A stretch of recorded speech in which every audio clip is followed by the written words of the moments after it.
mean, I'm a huge fan of the White Lotus, and I mean, I just had a opportunity to do this, so I'm just so happy to be on this.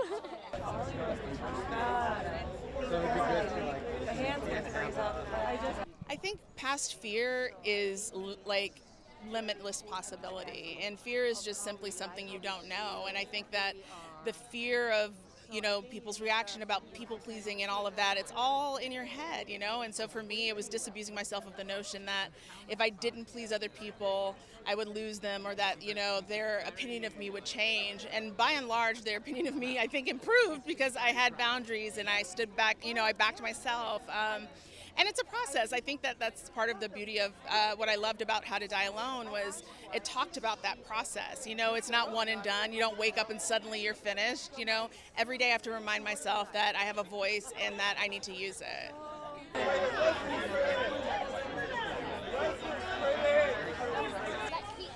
Mike White he made me do this, it's called an Enneagram. I think he made everybody do them. And he was like, I know you, I'm so good at casting, and my character, Kate, is a bit of a perfectionist. And he's like, you're a perfectionist. I was like, I'm not a perfectionist. No, I'm not. He was like, you're an 843. You're this, you're... And then I did the stupid test, and I was an 843 or whatever it was, but I was an 8, which is a perfectionist. And I was like, no, I don't want to be that. I want to be cool and relaxed and go with the flow. So I'm really trying to work on that. And then Carrie Coon. I have worse posture in the White Lotus, of course, in my schlumpy resort wear. It's nice to do something contemporary. The channel of the Gilded Age is so narrow because it's quite stylized, and it's delightful to play.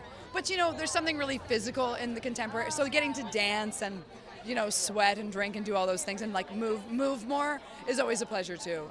Also, I was on the set of Gilded Age 48 hours after I got back from Thailand, so that was like whiplash. Yeah, it was really intense. I was like, guys, I don't know who I am. We got to reshoot all of this.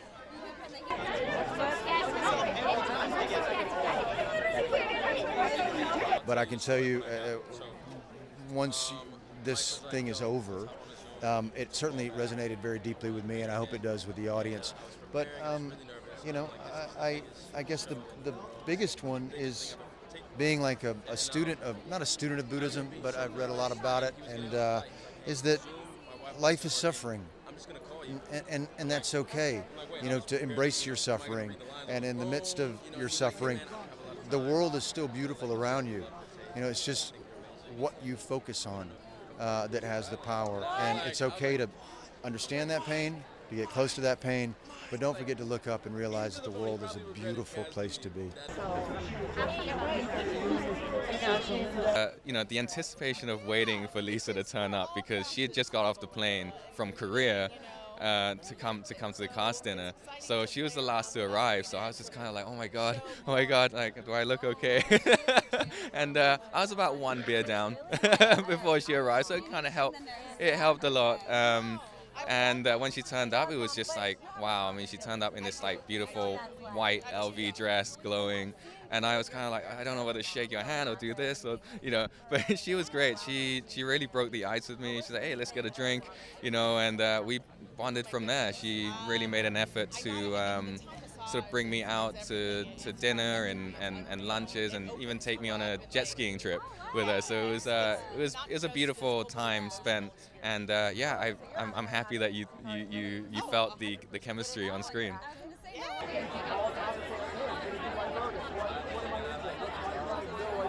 I didn't, and that was the problem. I was completely codependent on Leslie Bibb. She got me through the whole thing, and Walton too, and Patrick, everyone.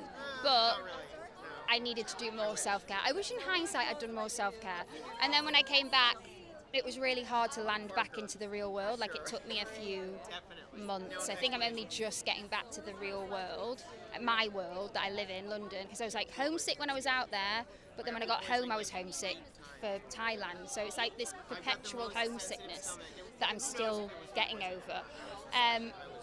But I had to go straight to do another job, and I just wasn't ready to let go of that one. But then I wanted to let go. It was so confusing.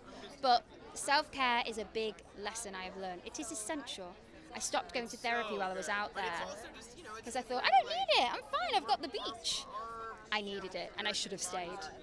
I